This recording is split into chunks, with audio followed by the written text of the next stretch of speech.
التقيت بأحد أقاربي في إحدى المناسبات العائلية، وكان هذا حوارنا الذي سيغير حياته.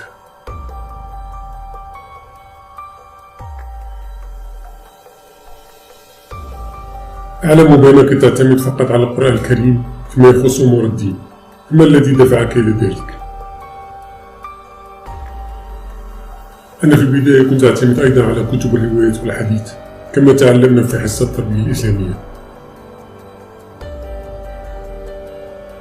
ثم عندما درست القرآن الكريم اكتشفت آيتين كان لهم الفضل الأكبر في التخلي عن كتب التراث البشري والتمسك فقط بكتاب الله السماوي.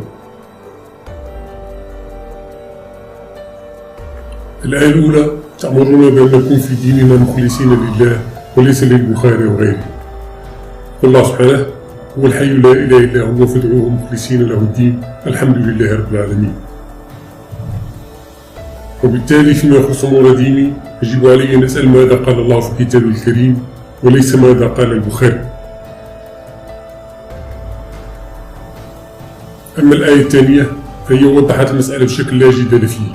يقول سبحانه: كتاب أنزل إليك فلا يكن في صدرك حرج منه لتنذر به وذكر للمؤمنين اتبعوا ما أنزل إليكم من ربكم ولا تتبعوا من دون أولياء قليلا ما تذكرون. ولكنهم كانوا يقولون لك بأن كتب الروايات والحديث تحتوي على أقوال وروايات تصف أفعال الرسول، فهل تكبرت على السنة النبوية الشريفة؟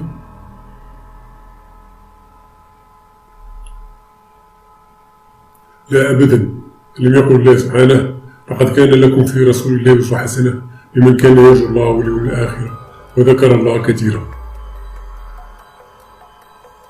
ولكن كنت أعلم بالدليل بأن سنة الرسول الحقيقية هي التي جاءت في القرآن الكريم، تلك السنة النبوية الشريفة التي أهم ما كان يميزها هو أن عليه السلام كان متمسكا بتعاليم كتاب الله قولا وفعلا.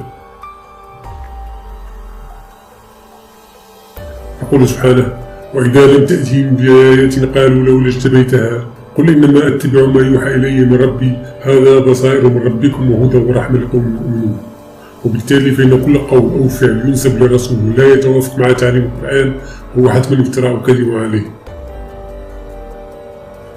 وبما أنه لا يمكن أن نأخذ من كتب التراث إلا ما توافق مع القرآن فنحن لسنا في حاجة إليها، لأنه عندنا الأصل هو القرآن الكريم، ذلك الكتاب الذي لا يأتي الباطل مهما طال الزمن.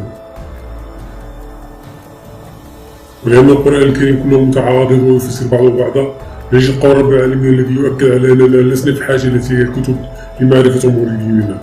يقول سبحانه: اليوم أكملت لكم دينكم وأتممت عليكم نعمتي ورضيت لكم الإسلام دينا. فالدين إذا اكتمل بناء نزول القرآن، وأي كتاب ألفه البشر بأيديهم ودخلوا على دين الله ما اختلف المسميات. وبالتالي فإن كتاب صحيح البخاري وكتب ابن تيمية وكتب محمد بن الوهاب وغيرهم هي مجرد مزايدة على الله في دينه، بل هي خدعة أوحاها الشيطان لأوليائه حتى يبعدنا عن الصراط المستقيم.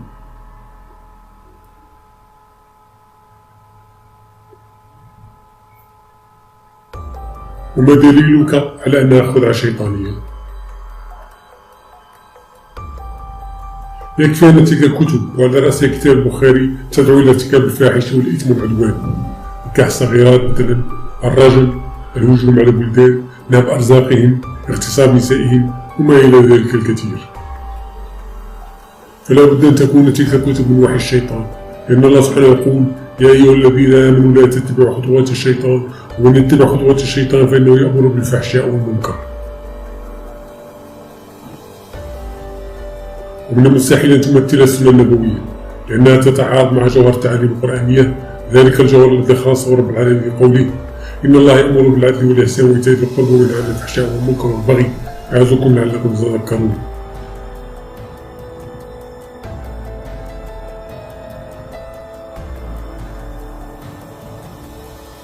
وبرأ نفسه ورسوله من أي عمل سوء قد يقوم بالبشر بإذن الله. يقول سبحانه: وإذا فعلوا فاحشة قالوا وجدنا عليها آباءنا والله أمرنا بها قل إن الله لا يأمر بالفحشاء وتقولون على الله ما لا تعلمون. فعن أي سنة نبوية شريفة يتحدثون؟ إنما هي سنة البخاري وسنة ابن تيمية وسنة محمد بن عبد الوهاب السعودي وغيرهم من يسأل الله ولرسوله عليه السلام، سنة بشرية لا شرف لها على الإطلاق. ولكن حسب علمي فإن القرآن يأمر بطاعة الرسول، فما مضمون هذه الطاعة؟ أولا الله سبحانه قال لنا بأن نطيع الرسول وليس البخاري. ثانيا الرسول ترك لنا كتابا واحدا حين وفاته وهو القرآن الكريم، فلا طاعة للرسول إلا من خلال ما هو بلغه لنا حقا حتى لا نضل عن السبيل.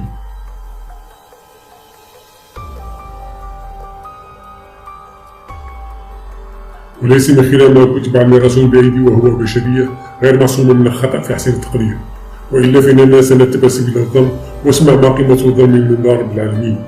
يقول سبحانه: وإن تطع أكثر من في الأرض يضلوك عن سبيل الله إن يتبعون إلا الظن وإنهم لا يخرصون.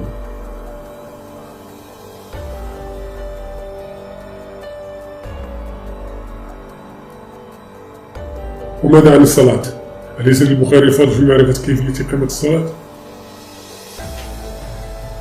لا، ليس له أي فضل في الموضوع، لأنه حتى لو كان البخاري أو غيره قد كتب كيفية إقامة الصلاة في كتابه، هو فقط كتب ما رأى المسلمون يفعلونه لحوالي 200 سنة من قبل أن يولد البخاري أصلا. المسلمون إذا حافظوا على صلاتهم دون الحاجة إلى كتابتهم قبل أن يولد البخاري، واستمروا على نفس المنهاج من بعد أن ولد البخاري.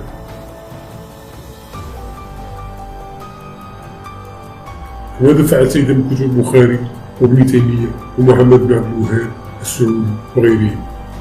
معنويا رميتها في مسبح التاريخ، أما عمليا على أرض الواقع فإنني حرقت كل ما كان في بيتي من تلك الكتب.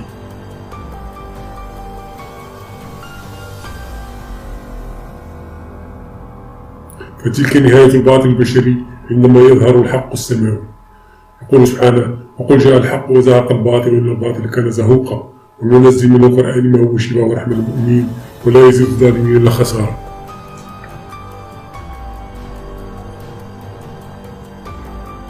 بعد مدة التقينا من جديد وأخبرني بما فعله أيضا عندما رجع إلى بيته.